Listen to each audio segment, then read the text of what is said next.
The News Hour Special Edition. Namaskar, good evening. You're watching the special edition of the News Hour and I'm Swati Joshi. The voter turnout in the states of West Bengal and Assam has set the election tone. The first phase of polling saw almost 80% turnout in Bengal. The poll percentage has boosted BJP's confidence, which believes that it shows anti-incumbency. On the other hand, TMC is confident that it will emerge victorious for the third time in a row. Assam, meanwhile, recorded a voter turnout of almost 80%.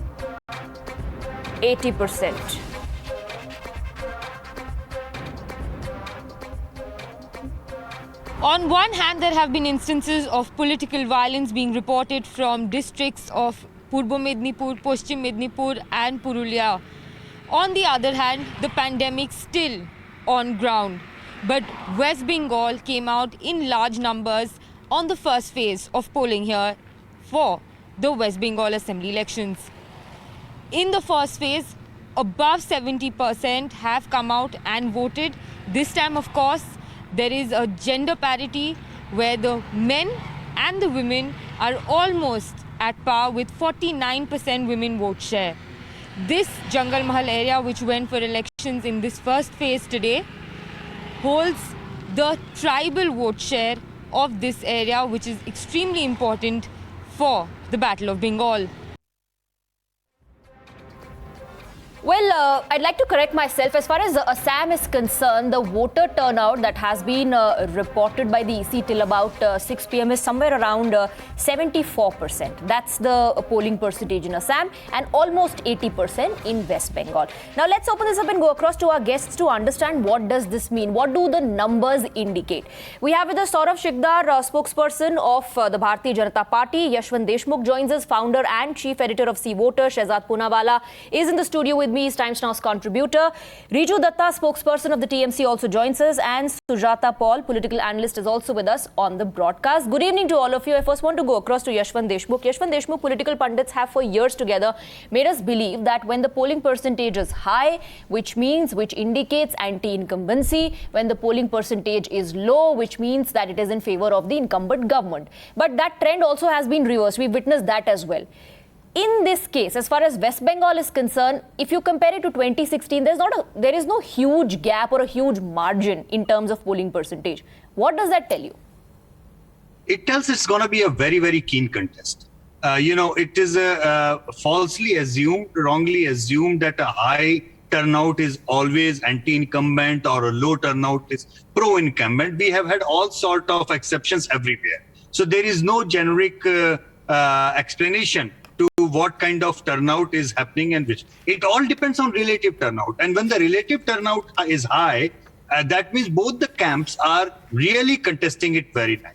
So what I genuinely feel from the first phase of turnout, that the contest has been very, very keen. Many seats must be going down the wire, and that's what it is. However, one turnout figure which probably we should be looking forward in that to know within the next 24 hours, as and when Election Commission provides it, is the relative turnout of the female voters, because that was critical in case of Bihar elections. We had maintained all the time there was anti-incumbency, huge anti-incumbency, but female voters in Bihar had a very positive view of Nitish Kumar government, and that is where Nitish Kumar salvaged his government and his reputation, because the female turnout in Bihar actually outnumbered the male turnout. So we need to know. We don't have that figure yet, but the moment that we come to know about that, we can draw some conclusion, because just like Nitish Kumar, the females in West Bengal have a slight pro-Mamta bias in their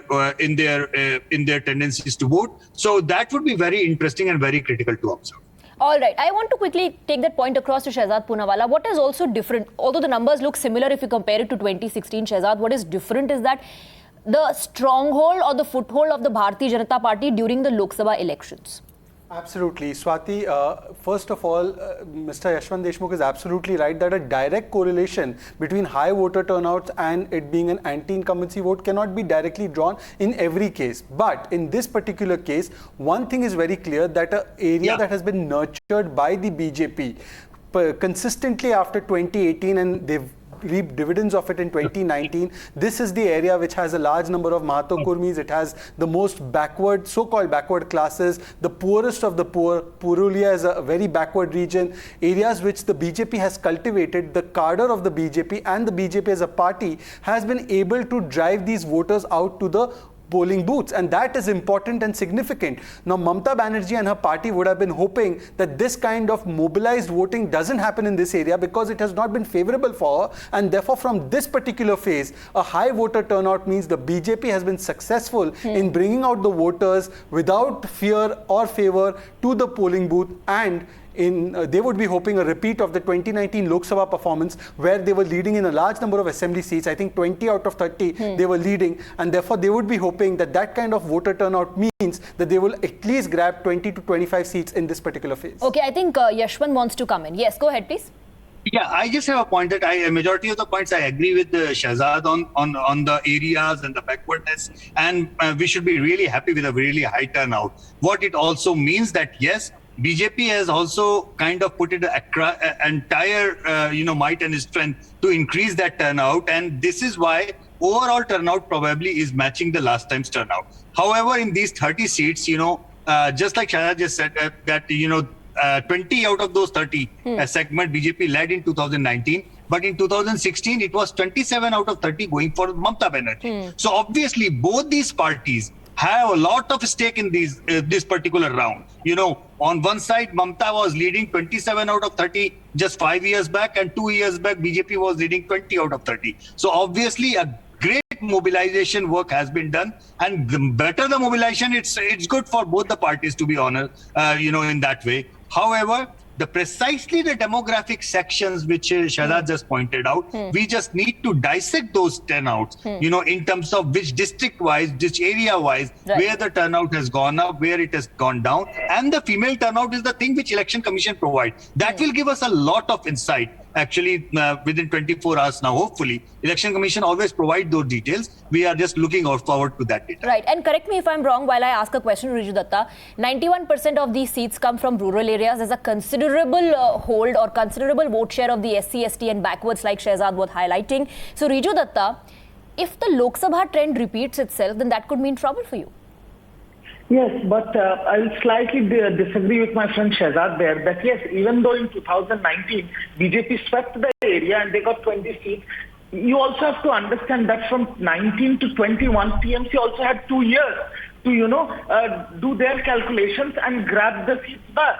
So we have worked for it. The high percentage of the voters, one thing I will completely agree with Yashwantji is the female voters. The female voters are pro-Mamata Banerjee. And in the 2019 elections, obviously to run the country, to steer the ship of the country, it was a general consensus of the country that Modi ji was the right man. But this election is for Bengal, and for Bengal, again I will say that there is no bigger persona than Mamata Banerjee. So when it comes to Bengal, for their own personal development, Mamata Banerjee is the only option. Modi ji is not contesting this election. You're citing, of course, the 2016 numbers, the 2011 numbers, and the Mahila vote is with Mamata Banerjee or was with Mamata Banerjee. But given the fact that, and I want to bring Shahzad in, the Prime Minister continuously hammered on this point about Mahila Suraksha and took a jibe at Mamata Banerjee. Do you think that may have worked? Absolutely. And apart from that, Mr. Modi himself has a considerable amount of pull amongst women voters. So even when in 2019, the BJP did particularly well in West Bengal, they got 40% plus votes. It was a large section of the women voters that had actually supported the BJP. And let us not forget, this is the area where the cut money, syndicate, and the kind of corruption, the rampant corruption in so-called government schemes that has taken place has actually impacted the lives of poor people. And therefore, today we don't know whether it is Transfer My Commission that stands for TMC, but the people out there have said transfer my votes, and particularly it seems towards one party. Right. Now in Lok Sabha, during the Lok Sabha election, it may have benefited the Bharatiya Janata Party, but Saurav Sikdar, the TMC has made a long list of promises to woo the SCs, the STs, the other backward castes by promising that 4 castes in fact are now going to be included under the OBC category. Do you think, Saurav Sikdar, that the trend could be reversed from what was witnessed in Lok Sabha? No question about it's going reverse. Because, when the Parivartan happened 10 years back, So that these female voters, they only came and vote for Mamata Banerjee because they were really pissed off left government's torture. Now, see, females are the home ministers. It's said na, females are the home ministers. So end of the day, they have to suffer for all these things, like all this Tolabaji, syndicate, and Mamata Banerjee is they easily available 20 rupees country liquor pouch in West Bengal. That is also makes a very, very big difference in this area.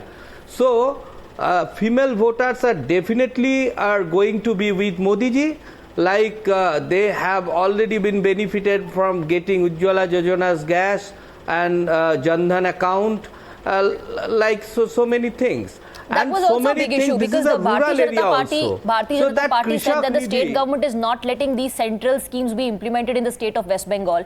Sujata Paul, what Mr. Shikdar is suggesting that the vote shifted from the left to the TMC because people wanted to get rid of left, and that's why they voted for TMC. Exactly. You know, what I have seen of Bengal is how the cattle votes of the left moved to the TMC. And that is something that has stayed with her. And we cannot deny that right now it's a frenzied, high-paced battle which is going on. And today the Prime Minister going to Bangladesh, especially on this particular day when the Matua community, a lot of Matua community people were supposed to be voting. And he has again polarized it, and he has caused this frenzy to increase even further. So we must not forget that people have come out to vote because the Matua community is divided. Sujata, that is debate number 2. Let me just finish. That is debate number 2. But what do you think about the polling percentage numbers? She's the only political party which has no stake. Whether the numbers are high or low, she's accepting it has no impact on their party. Are you accepting that whether the numbers are high or low, you are a non-existent player? You are the one who's been jumping ship. Alright, so let's not get into that. Madam, you don't talk about me jumping ship. You have an alliance in Bengal and you have Talak in Kerala. Mr. Rahul Gandhi did not even visit the state before the first phase. So don't talk about jumping ship, you talk about your alliance. What kind of alliance you have? Sujata ji, let's come back to the topic, please. Where we are polarizing people, not talking about issues concerning people. West Bengal, their spaces have always been safe for women. So that is not an issue, because you were mentioning that. So I don't think that what these numbers are showing is anti-incumbency or pro-incumbency. It is the fact that people are more aware and people are coming out to vote. So you're saying Mamata's government has delivered well? There is no anti-incumbency against her. Then why are you fighting against her? You should have allied with them. I never said that. But madam, we are unable to understand, we are unable to diagnose what you are trying to say. We can diagnose the voting percentage, but what you are saying is as confusing as what Rahul Gandhi is saying. In West Bengal, there is a Bhadraloh community which does not believe in self-politics, which wants development. And that is what But that has been the Bharatiya Janata Party's agenda, seeking votes on development. But that is what BJP, talks about. That's exactly what their campaign is all about. Vikas, development. Vikas, obey. Talking about it is different, Swati, and I must tell you that even the farmers, the issue has reached them. We might not be seeing that on national television, but But did we really see farmers of West Bengal actually joining that protest? Did we actually see farmers of West Bengal joining that protest, Mr. Shikdar, or was it the farmers who had gone from the national capital camping over there and in fact also issuing diktats? They first said they are apolitical and then they were issuing diktats asking people in fact to not vote for the BJP.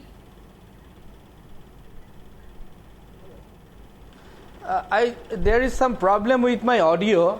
I couldn't listen what she said. Can you please repeat once again?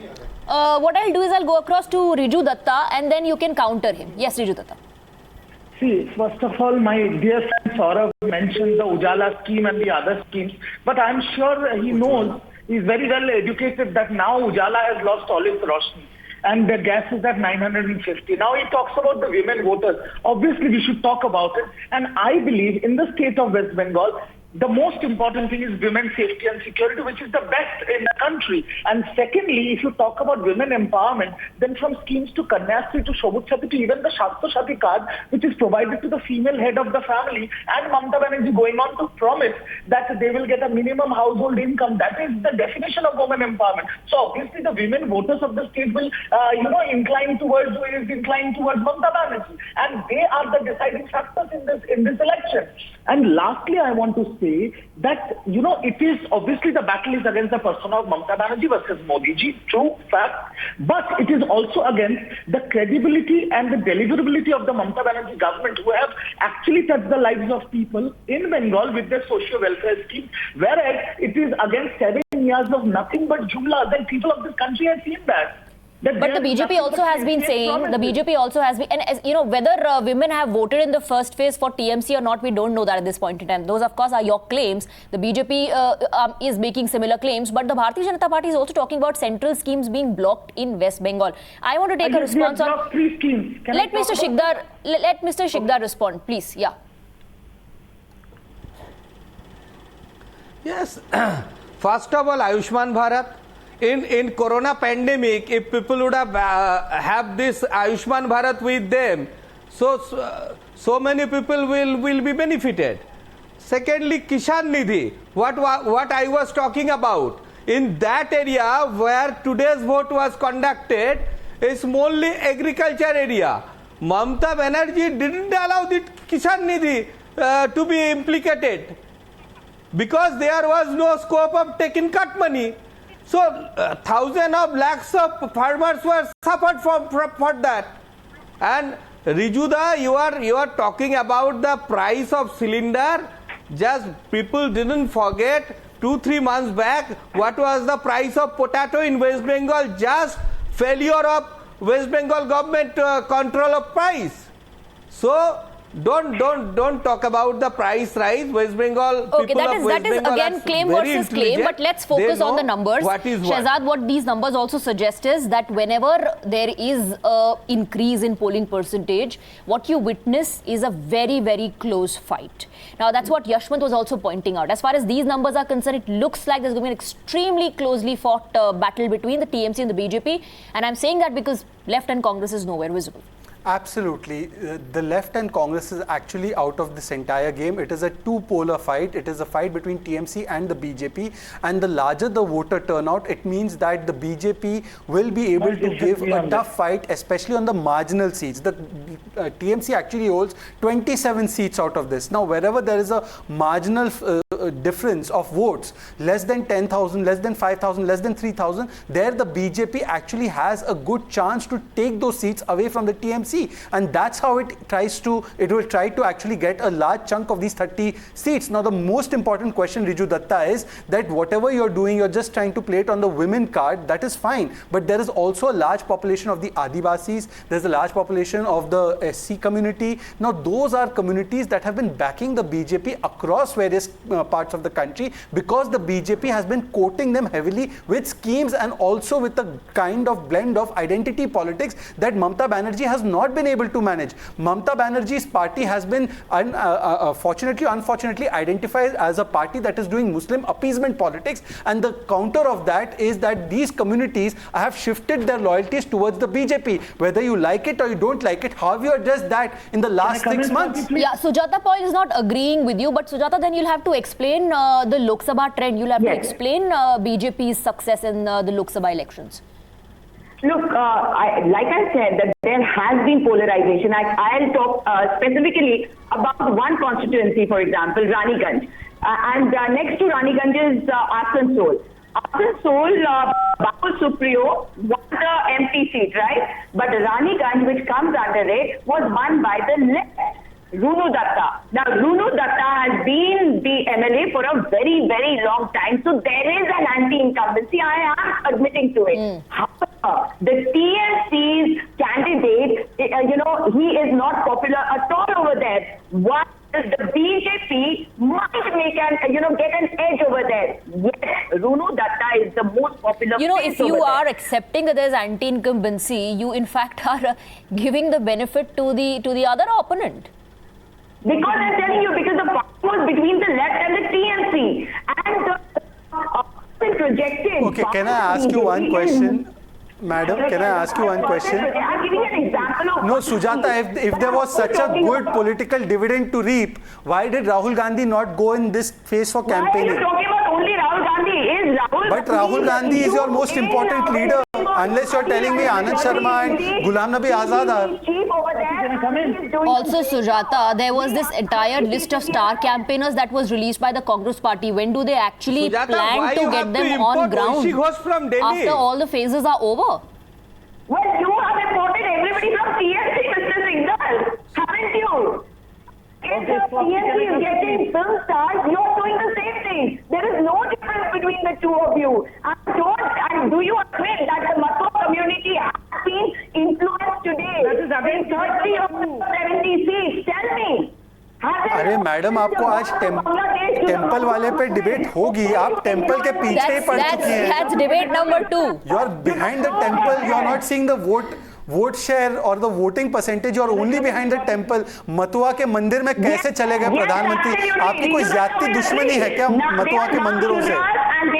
You have some personal problem with the temples of Mathua? Okay, that is again, like I said, that is for debate number 2. We'll discuss that in detail. I'll give you enough chance to counter everybody's point. But quick takeaways, I want to go across to first Riju Datta, then Mr. Shikhar. Yes, and I want to say, my dear friend Shehzad and the Saurabh guy, it is not healthy for the BJP to count the CPM and Congress Gathbandhan, because whatever vote share rise you have got from them. So if they pull their cadres back, don't write them off just now. It will be very harmful for you guys moving forward. And talking about the SC and ST, the way Mamata Banerjee in the last couple of years have done inclusive politics with the SC and ST communities and the Adivasi communities specifically, by giving acknowledgement to their language and building development boards, I think we will see a drastic change in the vote share this time, and we will sweep phase 1. We are yet to see that, but what we've seen is the Lok Sabha trend. That's why my emphasis was on that. Mr. Shikhar, last word to you.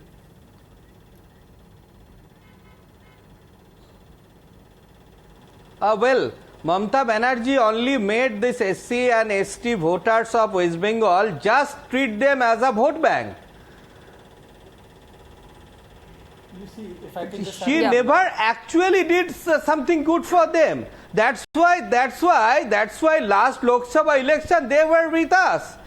And definitely after that Mamata Banerjee went to North Bengal and wherever BJP people didn't vote for Trinamool. Right, but Mr. Shikhar, one would actually counter you by saying that there was a consolidation of the Hindu OBCs that went in your favor. So there was consolidation of the Hindu OBC votes that went in BJP's favor, and that's why you gained so much during the Lok Sabha election. I want to take a quick break. All our guests will continue to be with us, but that's a wrap on debate number 1. Coming up on the other side is debate number 2. The News Hour Special Edition.